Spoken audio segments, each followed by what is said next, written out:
Good morning, good afternoon, good evening, wherever you are in the world.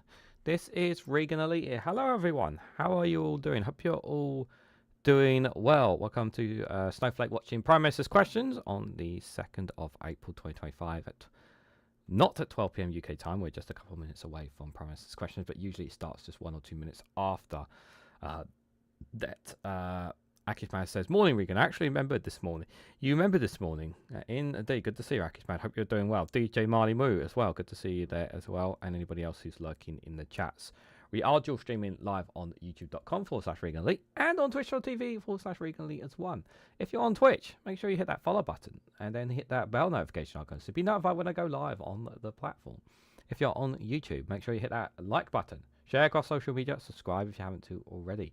And also hit that bell notification icon so you'll be notified of when I go live. Sometimes you, for the notifications, doesn't always work on YouTube. So sometimes what you need to do is turn it off and turn it back on for it to work. So today is Tariff Day. So where the world gets tariffed by Donald Trump. Well, we'll find out more over the next day. I'm sure we'll be discussing it probably tonight on the Snowflake Watch as well.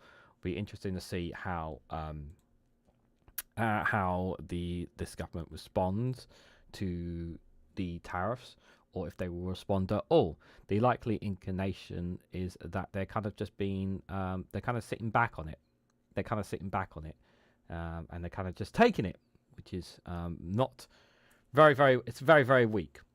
And this government has been, I mean. In terms on the global stage, Keir Starmer has been nothing short of really good when it comes to the standing up for Ukraine against Trump. On the global stage, I think Keir Starmer's handled himself brilliantly. But when it comes to domestic, it's like I get the argument that Labour have done some good things, and they have done good things. But for me, the negatives outweigh the positives. Like, that some of them have just been absolutely shambolic, like really shambolic, some of the stuff that they have been doing. Just a couple of things as well before we get going, just off topic as well. I went for a bike ride today. I got back in time before the 2 Davies show. It's been years since I got on a bike, guys, and my God, did I struggle. First like 10-15 minutes, I was okay. Don't worry, I have water with me, and whatnot. But man, oh man, did my legs really give out on me? Like, at one point, I was actually gonna faint. Like, when I was deep in the park and I was sitting on the bench and I felt like passing out. Like, that's how exhausted I was. Luckily, I didn't pass out, because if I passed out, I would have woken up to find my bike not there. It's unlikely, but it can happen. So, but like, I've come back from that, and my legs are absolutely shattered, and that's what happens when that's what happens when you haven't ridden the bike yet for years and years. I'm really out of touch when it comes to riding a bike. So something that I need to get to grip with, that is for sure, guys. But yeah, I just wanted to share that with you guys. So yeah, I that's why I haven't recorded my videos today. But I will do it. I would probably do that. I'm probably going to take a bath after PMQs, and then probably get on with the recording. Right, let's dive right into this then. Speaker is up. Prime Minister's here. Let's hear what they are going to say.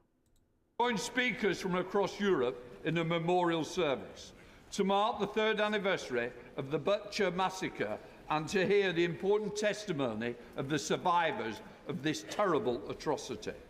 I also delivered a speech at the Butcher Summit, which was opened by the President of Ukraine, and took with me specific cross-party messages of solidarity from the House of Commons, the Prime Minister, the Leader of the Opposition and the Leader of the Liberal Democrats.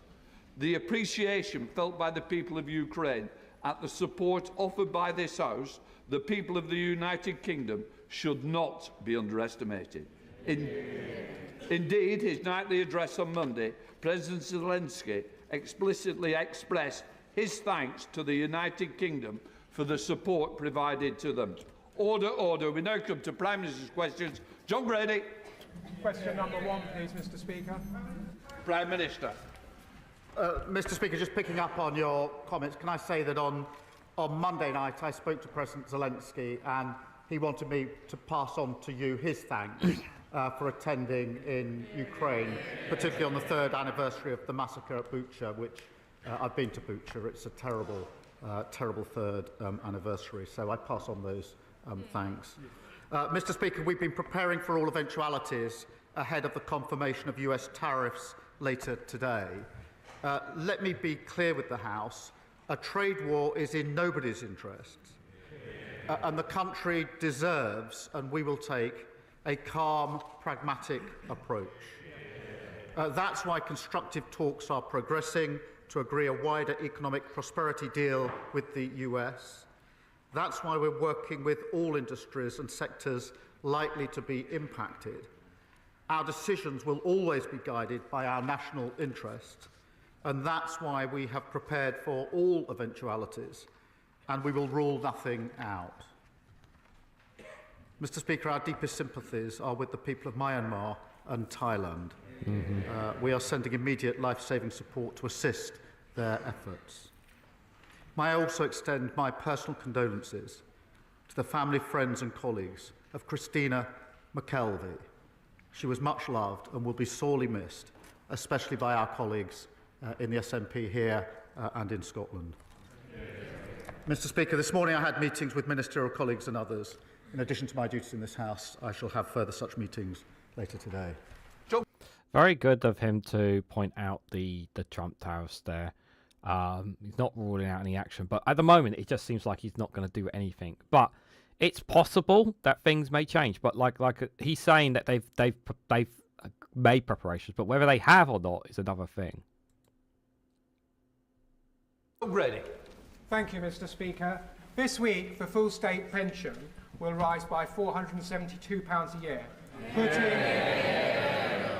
putting money in the pockets of pensioners in Glasgow and across the United Kingdom.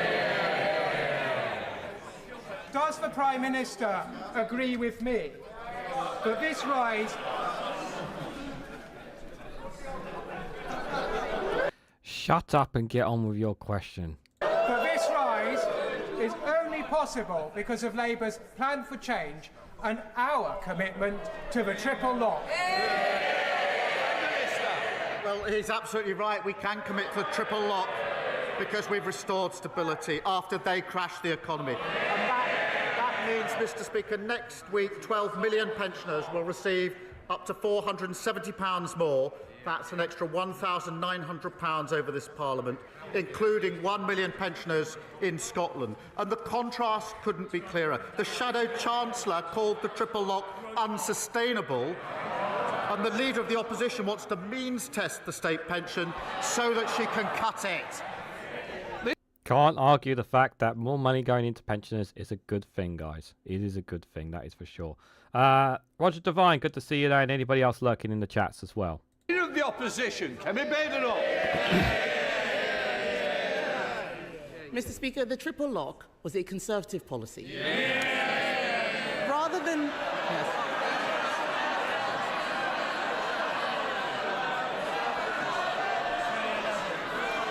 She needed to put that in there. Order.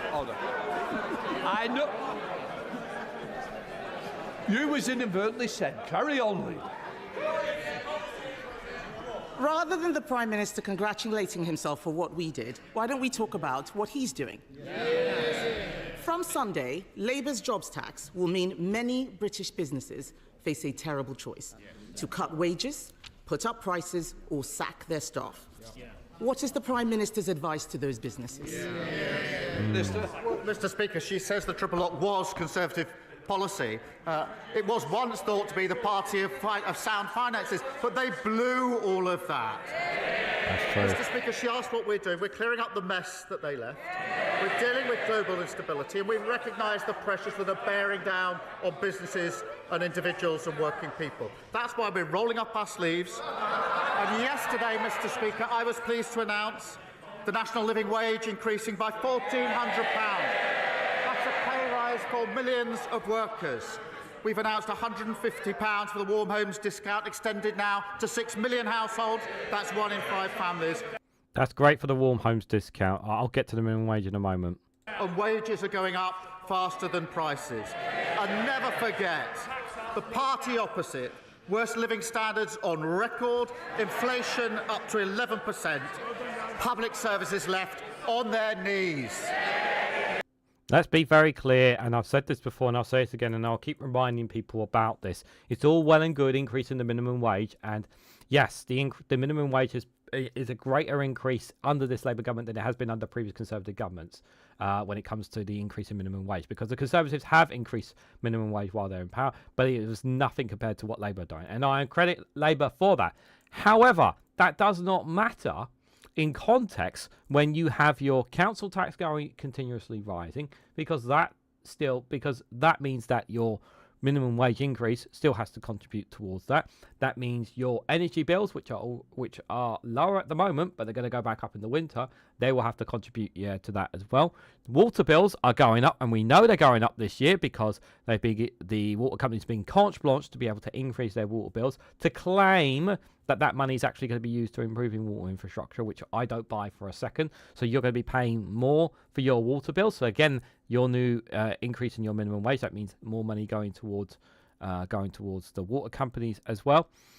And and then that's not on top of rents are going up. Your mortgage, if rents or mortgages, one of the two is going up as well. So you have, among many other bills, like I've been seeing that some people have informed me that people's broadbands have gone up as well, as another example. So you're having the increase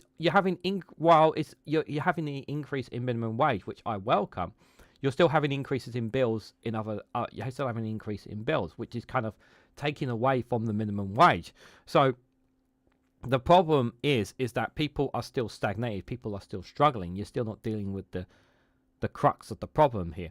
Now, if bills were frozen, or if the increases were much less, then obviously it would be a step in the right direction of getting more money into people's pockets, especially the working people.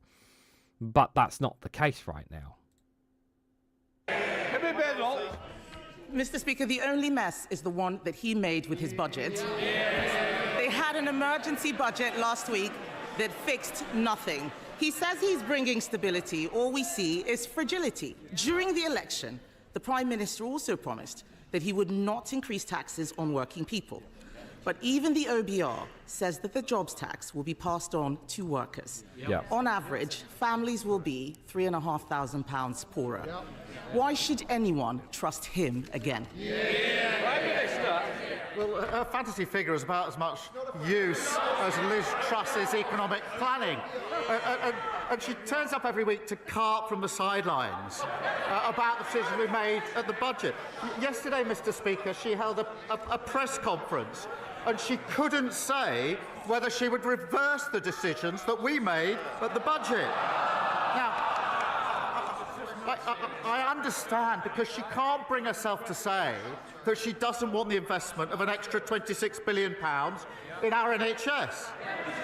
I'm not surprised at that. That's 2 million extra appointments, that's 1,000 more GPs, a pay rise for nurses, etc., etc. But let me get her position right if I can follow it. She wants the extra £26 billion in the NHS, Mr. Speaker, that was paid for by the national insurance rise. She wants that. She doesn't want to reverse the national insurance rises.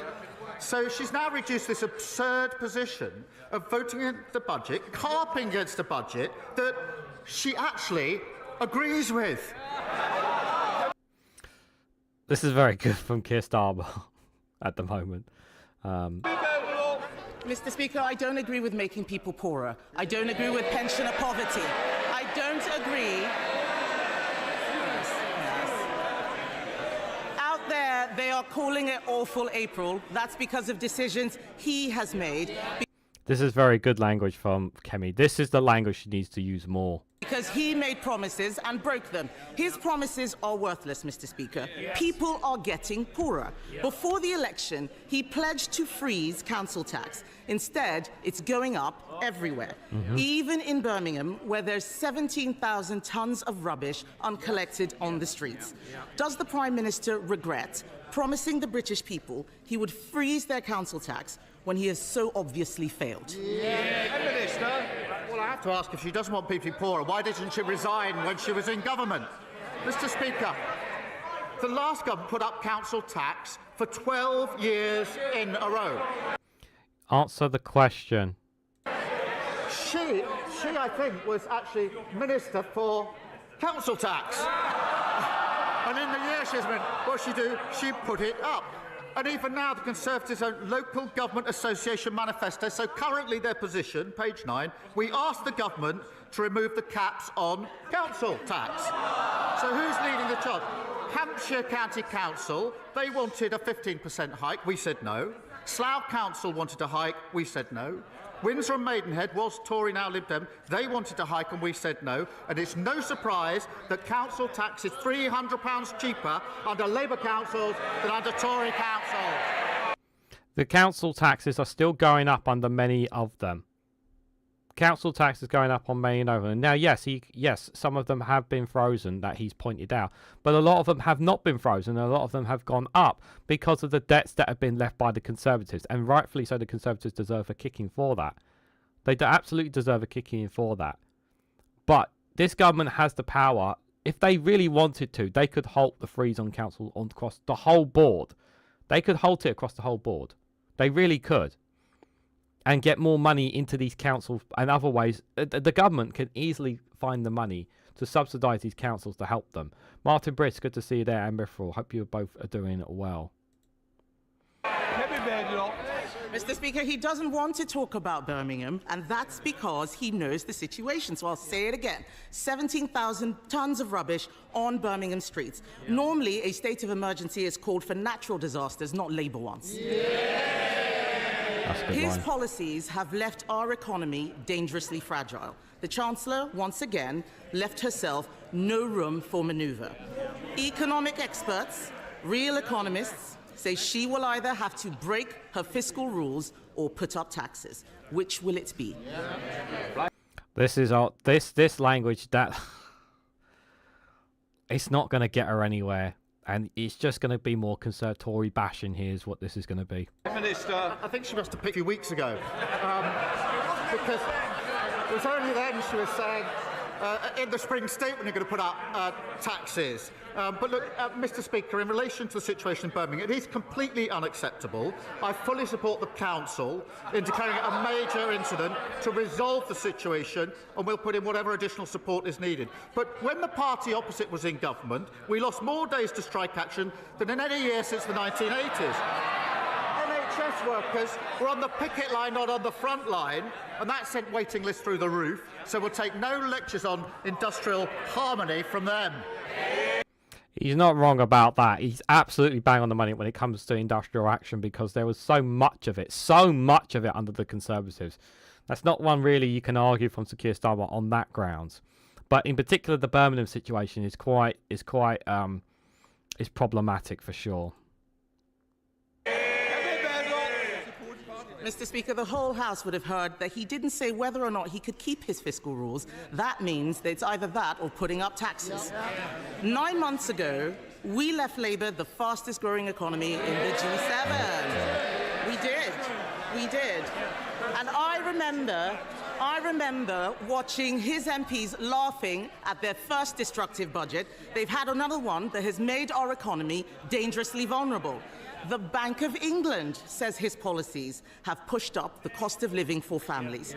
Does he disagree with the bank, or does he accept his policies mean higher bills? Prime Minister. Mr. Speaker, she must be the only person left in the country who actually thinks they did well on the economy when they were in power. That was what was tested at the last election. Living standards, the worst on record. Inflation, 11% it soared up to. The NHS on its knees. Oh, Mr. Speaker, she's so obsessed with talking down the country that she's not read the OBR forecast properly. growth up in 2026, 2027 up, 2028 up, 2029 up. And thanks to our planning reforms, the largest growth measure the OBR have ever costed. And what did the Tories do when the bill came before Parliament?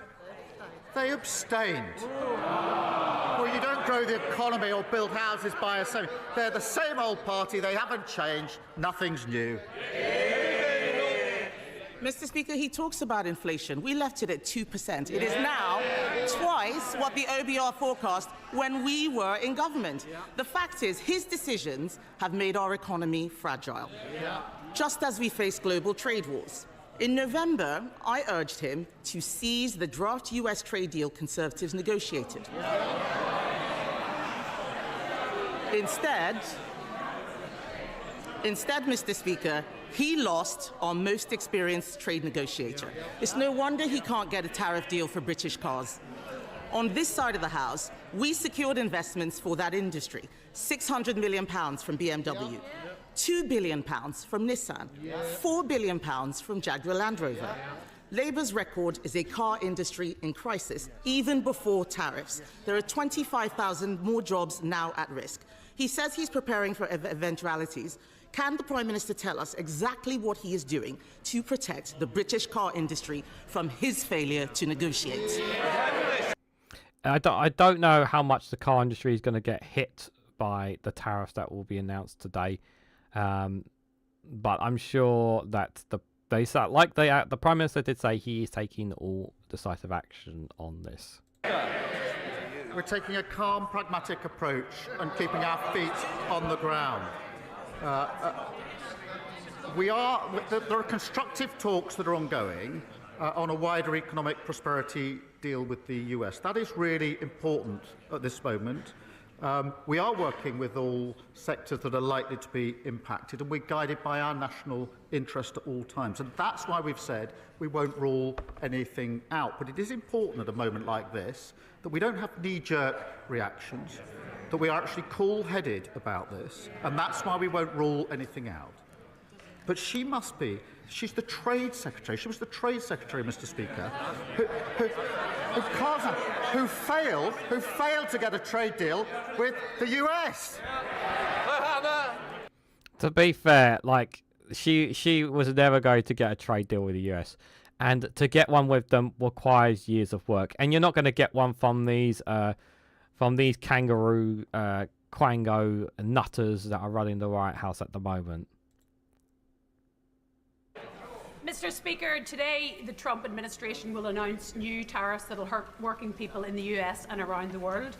Would the Prime Minister agree with me that at a time when big tech has grown fat by corrupting our politics and preying on young people, that the wrong approach would be to pander to his bullying tactics and detect millionaires in his imperial court by cutting the digital services tax? Can he assure the public that the poorest won't get cuts while the richest get a free ride? Well, apparently, according to sources privately, that they said they will be cutting the digital service tax, apparently privately, but they're not saying it publicly. That's the rumours that I've heard. Minister. Well, I thank her for raising this. It is an important issue, and there are issues in relation to Northern Ireland in particular that we have to deal with very carefully. We will, Mr. Speaker, always put the national interest first, and that's why I'm pleased that talks are ongoing and they're constructive talks. I do believe that a trade war is in nobody's interest, and all of the sectors and industries impacted are of the same view. So we'll continue to make that progress in the national interest. No mention. See, doesn't say anything on it. That tells you everything you need to know there. Leader of the Liberal Democrats, Sir Ed Davey. Thank you, Mr. Speaker. Can I associate myself with the earlier remarks of the Prime Minister, particularly about Myanmar and Thailand? And can I support the aid that is going, and hope that despite the budget cuts we can be as generous as possible because of the humanitarian crisis there? Mr. Speaker, the Prime Minister has shown commendable leadership over Ukraine with his plan for a military coalition of the willing against Putin. Will he now provide similar leadership with an economic coalition of the willing against Trump's tariffs, for free trade so we can avoid a global trade war and a global recession? Prime Minister. Mr. Speaker, I think every week he tries to tempt me to make what I think is a false choice between our relationship with the US and our relationship with other countries, particularly Europe. I think that's the wrong choice on defence, on security intelligence, for reasons that we've rehearsed across this chamber. I wouldn't. I think intelligence is something you definitely should not be sharing with the US, considering it can easily pop up in their signal chats. Just a suggestion, Prime Minister. I also think it's wrong on trade and the economy. We have a good deal of trade, a balanced trade relationship with the US, and I believe that our interests are best served by calmly trying to secure a deal which is in our national interest, whilst at the same time preparing and leaving all options on the table. He's right, yeah. He's still sitting on this position of trying not to antagonise America while also maintaining a relationship with Europe. I still agree this is the right call for Keir Starmer to do that. I understand why people want him to just simply ditch America and go for Europe, but the UK is very... It's not just a case of the UK can simply just detach itself from the US. It's not as simple as that, guys. There are so many interconnectual things between the UK and US on so many things on some of those things that he's just mentioned there. Like, it's not as simple as that. And the UK government are right to try and maintain this balance of keeping an open relationship with the United States, as well as trying to rebuild our relationship with Europe at the same time. I totally respect Ed Davies' position and point on, especially on the tariffs. I get that. But I also understand why the government aren't keen to attack Donald Trump as well. Ed Davies. Minister's reply, I hope he is able to cut a deal, but I increasingly fear that the deal won't be good enough to avoid a global trade war. That's why I think one of the options must be to work with our European allies, our Commonwealth allies and others, because we don't tackle Trump's tariffs. We could be saying goodbye to free trade for a generation. Mr. Speaker, if I may turn to a domestic matter now. 3 years ago, the American private equity firm KKR bought a 25% stake in Northumbrian Water. Since then, people across the northeast have seen their water bills soar, whilst in last year alone, Northumbrian Water has dumped nearly 1 million tonnes of raw sewage into Durham's Whitburn Coast Conservation Area. KKR are now poised to buy into Thames Water because ministers have ruled out a special administration regime. Can the Prime Minister guarantee that Thames Water will not be allowed to repeat the same trick of putting up bills and dumping raw sewage at the same time? They allowed it, he shouldn't. Mr. Speaker, in relation to his comments at the beginning of the question, I really do think it's not sensible to say the first response should be to jump in to a trade war with the US. That cannot be the first response of the United Kingdom, and I will resist his urgings to do that. In relation to water, he's absolutely right to point out the appalling record on water of the party opposite, just like your record on everything was appalling, and that's why I'm really pleased that we passed the Water Act already to take the necessary measures, but we will go further. Not ruling out that company taking over Thames Water. That's deeply concerning, to say the least there. DJ Malamu says, we can't fully ditch the US, but we should never be tolerate being bullied by Trump or anyone else. That is absolutely true, DJ. You're absolutely right that we shouldn't be bullied by anyone else as well. But what I know people are seeing Keir Starmer from a position of weakness by him trying to tower, the tower and the term, obviously Starmer is a coward there, from that position. I totally understand that position. But I'm also someone who's trying to put myself in the shoes of understanding why he's trying to do this. Obviously, I can't understand the whole benefits thing, which I think is outrageous. But in terms of the tariffs and in terms of wooing Trump, I know it seems like a false hope for him, but I do feel like he's trying to that him and the government are trying to shield the British public from whatever America is prepared to come at us with. Because you have to remember that Donald Trump is an uncontrollable baby, and sometimes it's better to try and woo this baby rather than to try and rattle it. I don't agree. I understand that, but I am trying to put myself in the shoes of Keir Starmer, and trying to understand why they're trying to do what they do. Is that KKR or KKK, says Chatty Rat? They're probably KKK, considering the amount of raw sewage they've pumped into the seas. It's good to see you there, my friend. Hope you are doing well. Deputy. Yesterday, the Work and Pension Select Committee visited Manchester, where we saw the power of devolution in action, in this case helping people find work.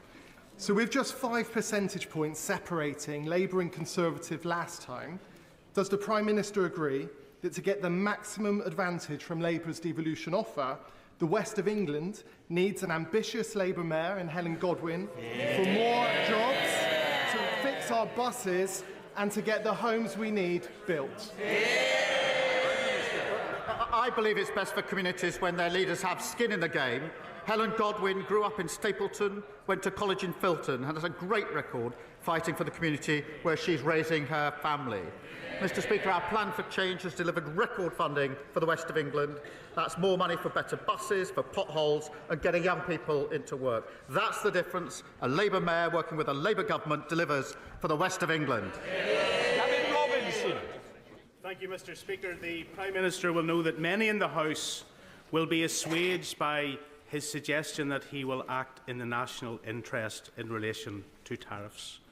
But most won't have considered that in acting in the national interest, what occurs in Northern Ireland is no longer solely in his control. He knows that exports from Northern Ireland are UK exports, rightly so. Yet imports to Northern Ireland could lay at the consequence of EU retaliatory action. In keeping all of his options open, now we have to live in a world with the consequences of the last government with his support. Will he indicate that he is prepared to take steps to either exempt Northern Ireland from EU action or take retaliatory action if they do not? Prime Minister. Can I thank him for raising this issue, which is of real importance to his constituents and everybody in Northern Ireland? It is a very serious issue. That's why we need to be calm and pragmatic. And I think that's what workers and businesses in Northern Ireland would want to see from this government at a time like this. We are, as he would expect, looking carefully at the details of any retaliatory tariffs announced by the EU, if they are, and what impact they might have on businesses. As he knows, where goods do not enter the EU, then businesses can claim a full reimbursement of any EU duties paid. But I reassure in the interests of Northern Ireland at the forefront of our decisions, and he may want to know that this morning the Business Secretary spoke to the Northern Ireland Executive because this is a serious issue and we need to work together to resolve it in the interests of everybody in Northern Ireland. That's a very good point there. It's good that the Business Secretary is speaking to him, because obviously Northern Ireland, in its unique situation, in its unique position, obviously they could get damaged more or perhaps less from this. Alistair Keir, good to see you there in the chat. Hope you are doing well. Mike Chap. Thank you, Mr. Speaker. While the last government resorted to damaging keyboard diplomacy, this government is leading, bringing 40 nations together this week to tackle illegal immigration. Like the Prime Minister, I've seen firsthand how counter-terror powers can disrupt threats before lives are lost. That same approach is essential in dismantling the smuggling networks, Mr. Speaker. Does he agree? It's time the Conservatives and Reform dropped the posturing, put national security first, and backed our borders bill. None of you parties know how to deal with this crisis when it comes to migration. None of you parties except one in that room right there, and that is the Green Party, because your party will not give safe and legal routes for people to enter the UK unless they're from Ukraine or Hong Kong. The Conservatives and Reform just want to ship anybody that they can to Rwanda because they think that's a great idea, which it's not. It's a dumb idea. It's a stupid idea. It's a waste of taxpayers' money. Reform simply want to just put watchtowers on the south and southeastern coast of England and literally put up gun watchtowers and sniper ranges so that they can fire upon innocent people crossing on boats. That's what Reform UK would do if they had the powers to do so. Like, that's how nuts they are. There is no, like, blaming the gangs in all of this does not fix the issue.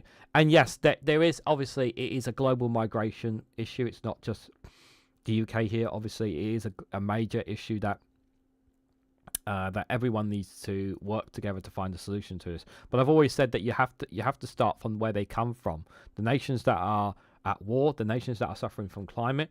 If we're not prepared, and considering that we have reduced our foreign aid, which means that you're only reducing foreign aid from us and from the US, who have reduced their foreign aid as well, is actually going to do the opposite thing and increase migration, because there is less support for those countries that are struggling right now.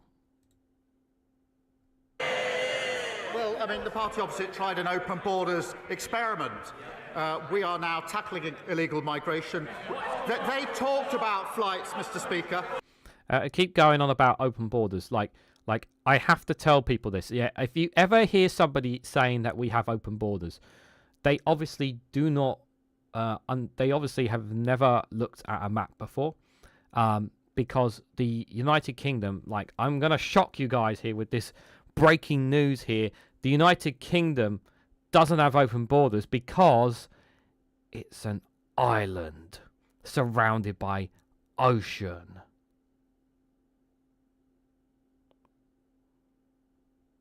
How can it have an open border when it's surrounded by water?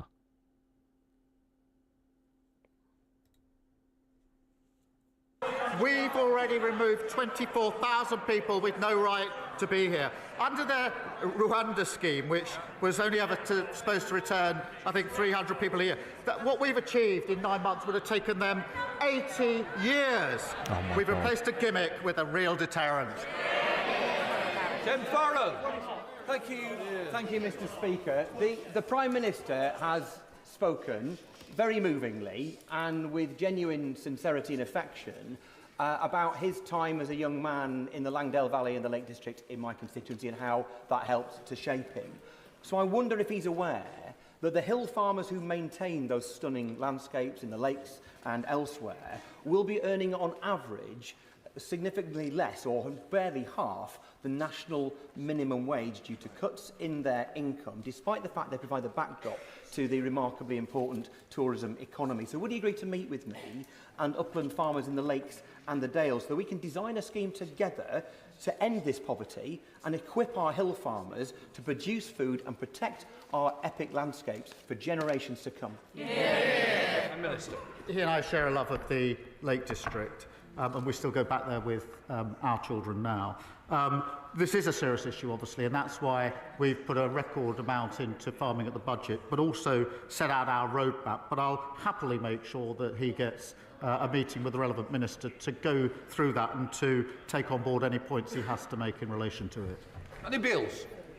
Thank you, Mr. Speaker. Hundreds of residents in my constituency at Union Park are facing massive £1 million worth of charges to repair their heating system, to repair fire safety works that haven't been put right by the developer, who has now declared bankruptcy and walked away. Their new freeholder has washed their hands of responsibility and instead is leveraging huge ground rent bills and fines against those residents. Does the Prime Minister agree with me? This is exactly why we have to move forward with our plan, much delayed from the party opposite, to abolish the outdated leasehold system once and for all as part of our plan for change. Prime Minister. It's absolutely shocking when people are responsible for damages that they've caused and that they can declare bankruptcy and walk away. It's absolutely disgusting, and that others are left to pick up the tab. Absolutely disgusting. The Deputy Prime Minister is saying absolutely in my ear. Mr. Speaker, we will end the feudal leasehold system, which has left millions of homeowners subject to unfair costs and unreasonable practices. Our reforms include clear standards for repairs and maintenance, and this will give homeowners a greater say in how their homes are managed. And I know the Housing Minister will have heard what he said. Mr. Speaker, this Labour government has failed the British public at every turn. They have abandoned the WASPy women, leaving them without compensation they deserve. They have turned their backs on pensioners by failing to support the winter fuel allowance. They have let down children by keeping a 2-child benefit cap in place, and they will inflict further hardship on the most vulnerable by slashing $5 billion from benefits. But perhaps the most immediate and visible failure, one that poses an immediate and direct health risk to the people of Birmingham, is the appalling financial mismanagement of Labour-run Birmingham City Council. After more than a decade of Labour control, their incompetence has led to mountains of uncollected rubbish piling up on every street, so vast that it can be seen from satellites orbiting space. It is nothing short of a disgrace and a damning indictment of Labour's inability to govern. Will the Prime Minister take urgent action to protect the public health and the people of Birmingham by immediately deploying the... Order. We're meant to ask a quick question, otherwise no one's going... I commend that MP. I really commend the MP there for really bashing the Prime Minister and this government over some of the things that they have done. Absolutely, a lot of things there that he's thrown at them, and rightfully so there. And he points out a very good point there. Birmingham City Council has been Labour run for a decade. Now, yes, you can argue as much as you want that. Sorry, my missus is literally messaging me as I'm trying to convey my thoughts in front of you, so I apologise.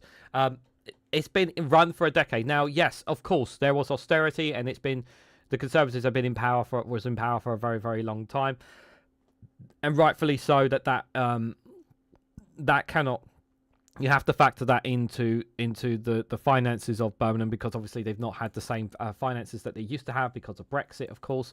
But there's also been how you manage your costs as well. And clearly Birmingham have done excuse my language, but a piss poor running of their council. They have managed it poorly. And there's no really getting around that. There's no excuses for that. They have to take ownership and responsibility for this. You can't just say it's the Conservative government's fault. Well, they're not running the council. You're running the council. You have a budget. You're supposed to manage that budget. Okay, yes, you have to make cuts, during the Conservative time. Right, and I get that. But this situation now is nothing short of disgusting. And the people of Birmingham do not deserve any of this. They really do not. At the end of the day, the working people of Birmingham, they are just simply living their lives, and they are having to deal with this crap. And it's not right that they have to deal with this crap. Stephen Banker, thanks for popping in. It's greatly appreciated. Prime Minister. Well, I've said the situation in Birmingham Council is completely unacceptable, but he might want to tell his constituents that we've delivered 2 million extra appointments for the NHS, so waiting lists are coming down for his constituents. We've delivered the national living wage, a £1,400 increase, including for his constituents. We've got record investment into this country, growing the economy, including for his constituents. Blunder.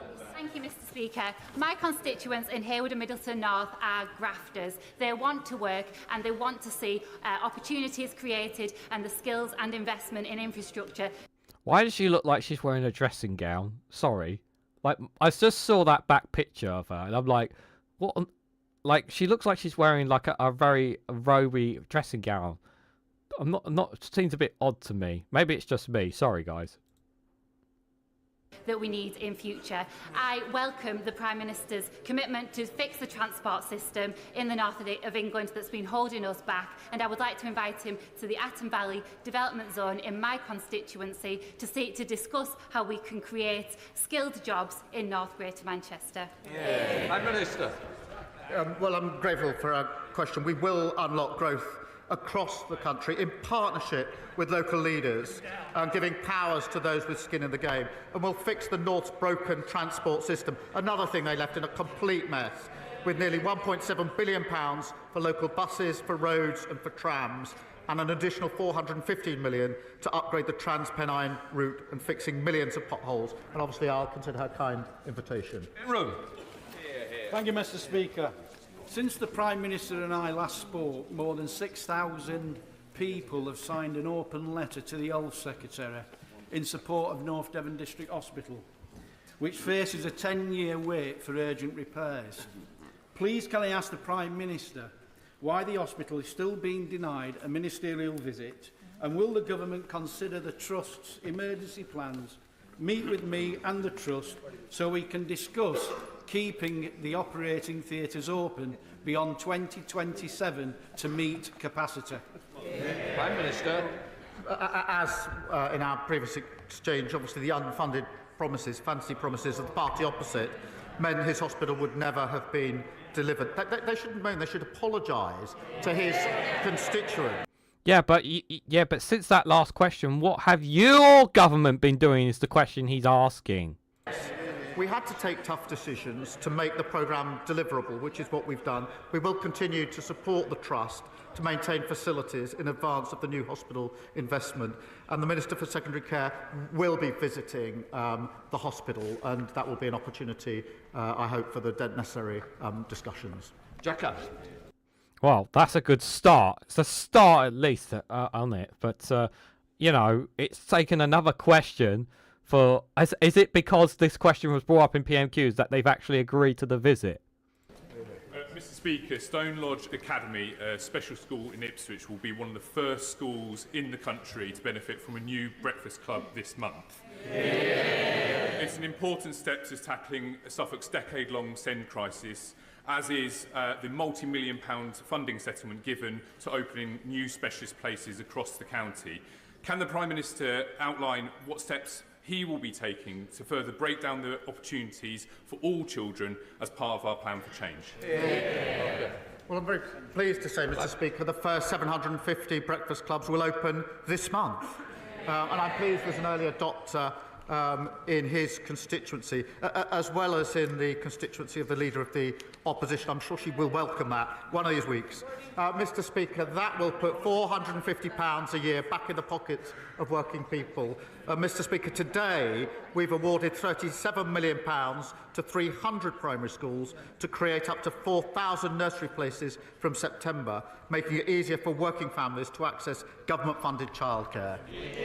It's all well and good, but again, yeah, the private private childcare industry is in turmoil still, and there's still nothing being addressed about it. On the issue of the breakfast clubs, guys, yeah, they said it would be it's supposed to be across all, and it still hasn't been introduced across all. Yes, I understand this is something that takes time, and obviously the first 750 are being introduced this month, and I welcome that. But I've said this before, and I've said this again: that money should not be a factor when it comes to feeding our children. All children should be getting guaranteed 3 meals a day, breakfast, lunch and dinner. And I have no problem with taxpayer money, the government subsidising, ensuring that our children are all fed regardless of their situations. This should not even be a conversation. Every single child should be able to get all the food and nutrition that they need to give them the best opportunities in life. Martin Vickers. Thank you, Mr Speaker.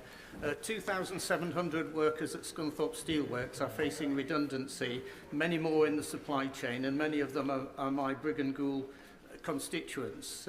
It's welcome that negotiations are continuing, but whatever the outcome, significant support is going to be needed for to support the local economy. I know that all those affected would appreciate and be reassured that if the Prime Minister could give an indication that he was personally taking an interest in this, and that at some point in the not too distant future he would meet with me, neighbouring MPs and the council leader to discuss the way forward.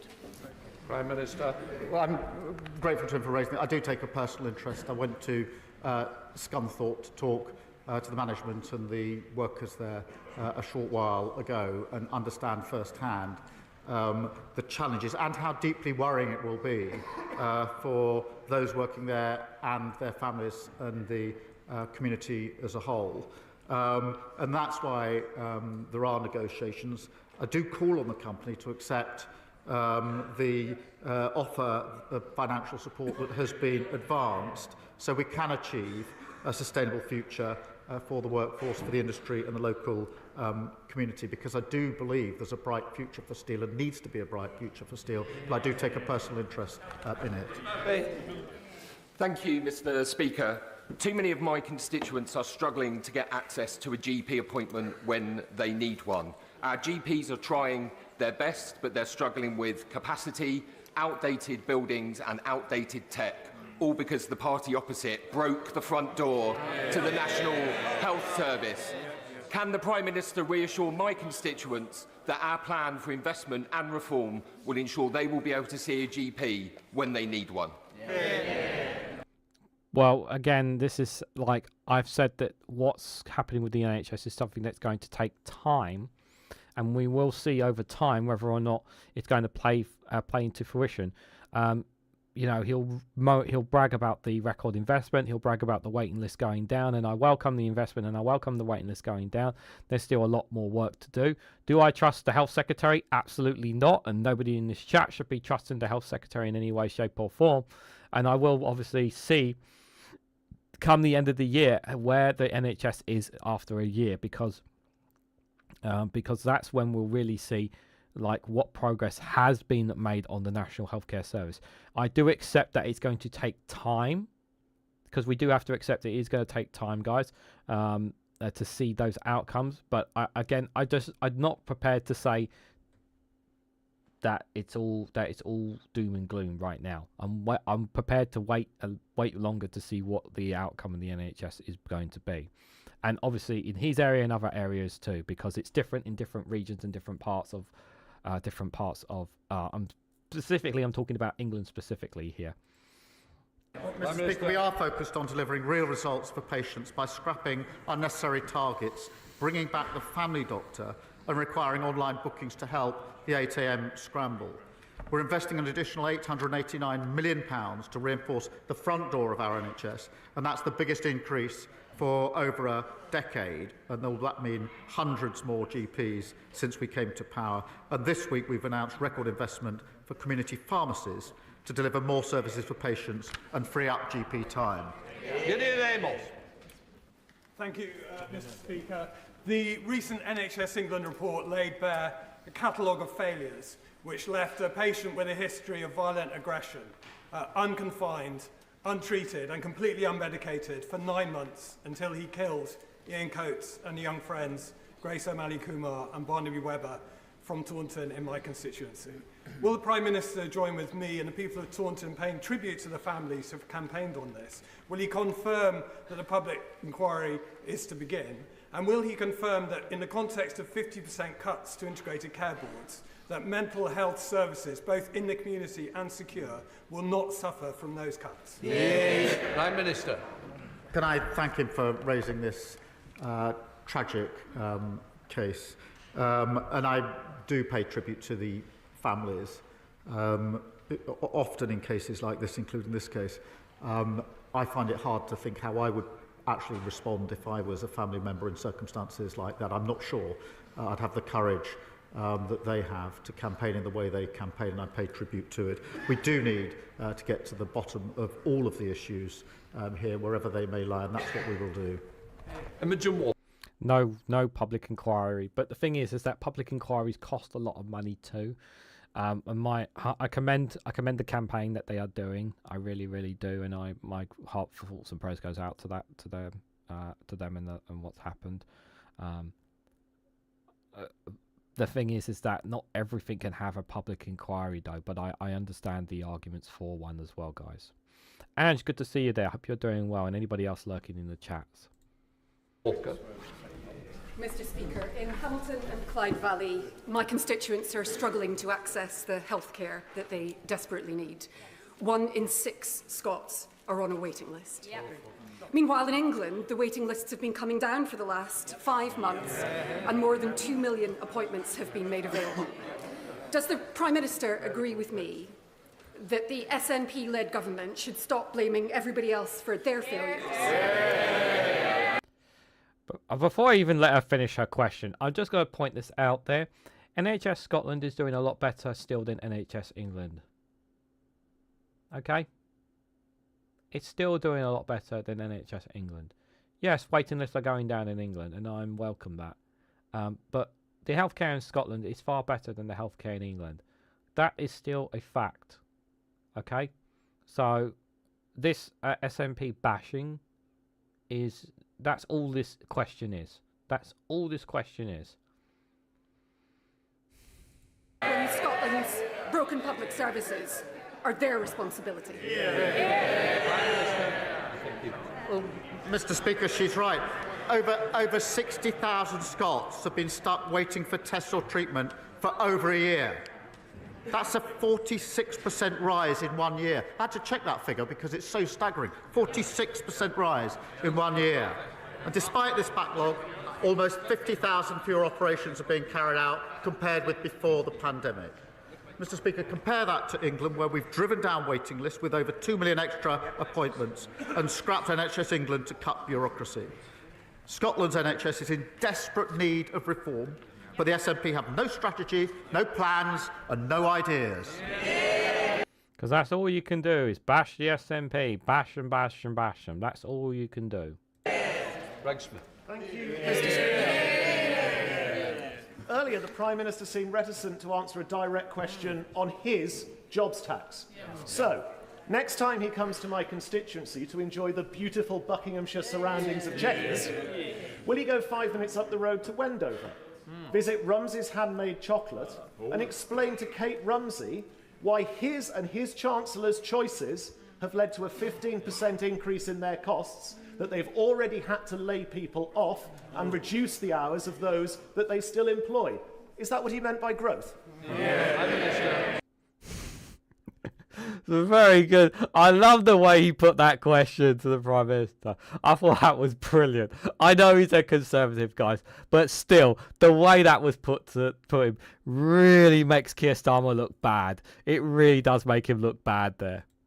I'm happy to tell anyone why. £22 billion black hole left in the last week. They've crashed the economy. They've ruined our public services. And as we mend that and rebuild the country, they carp from the sidelines. And even now, they can't bring themselves to say they don't want the investment. They can't bring them to say they'll reverse the decisions we've made. They actually agree with the decisions we've made because we're clearing up the mess that they left. Mr. Speaker, 1 year ago yesterday, my constituent James Henderson was killed with other aid workers from World Central Kitchen, taking humanitarian aid into Gaza.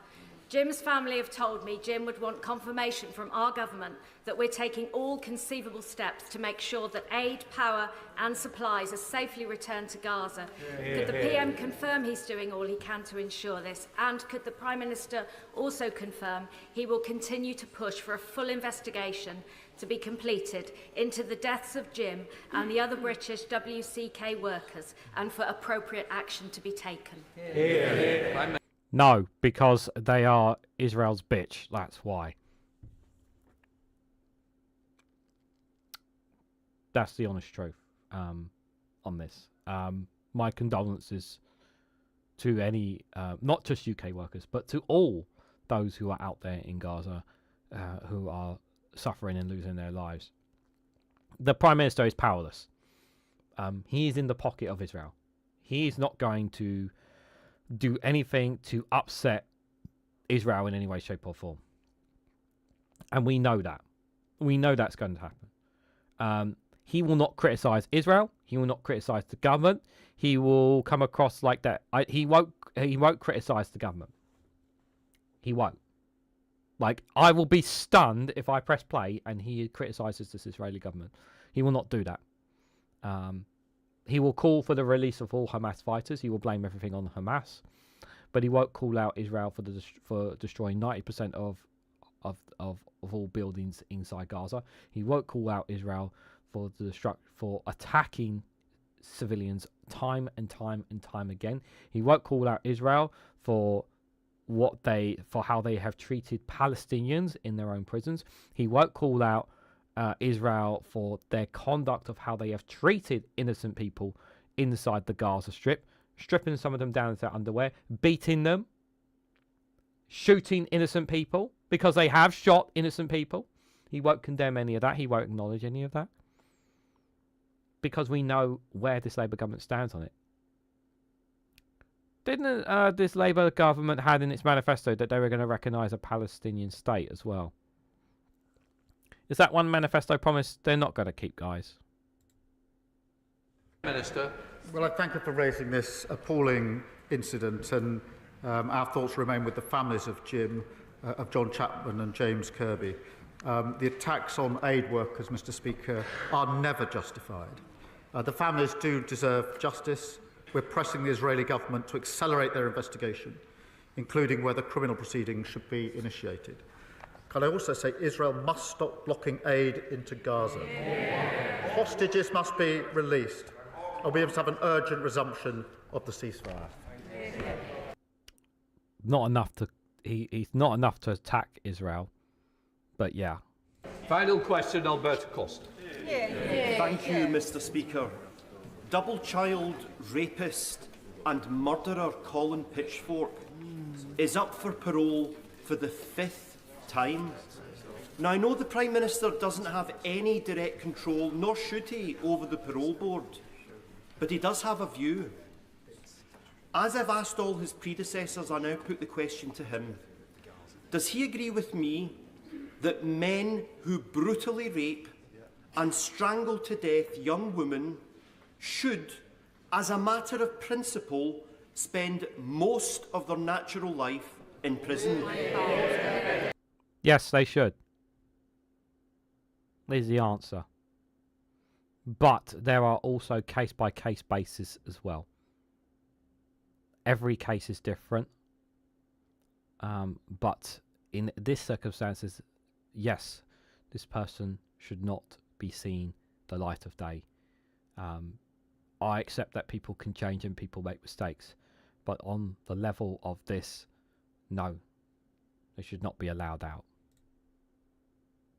Prime Minister. I'm grateful to him for raising this appalling case, and I absolutely agree with him that there must be maximum penalties for anyone falling into that category.